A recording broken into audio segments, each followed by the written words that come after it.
Okay. I'm feeding dynamite in. And after this goes in, that'll be 12 sticks.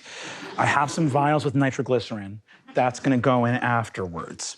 Once that's done, I'm gonna take the AK and I'm just gonna put the barrel in the hole and just light it up, because I don't know what's going on in there. This is the craziest fridge we've ever worked on.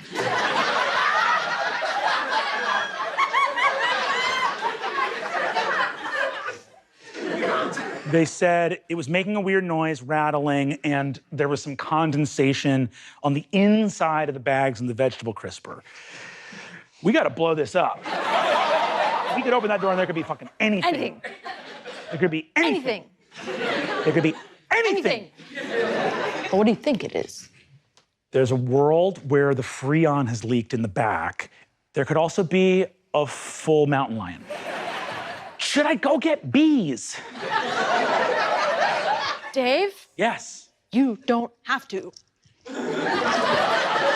Oh my God. Oh, they're so angry.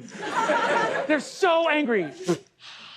When we got that call on the voicemail, I knew.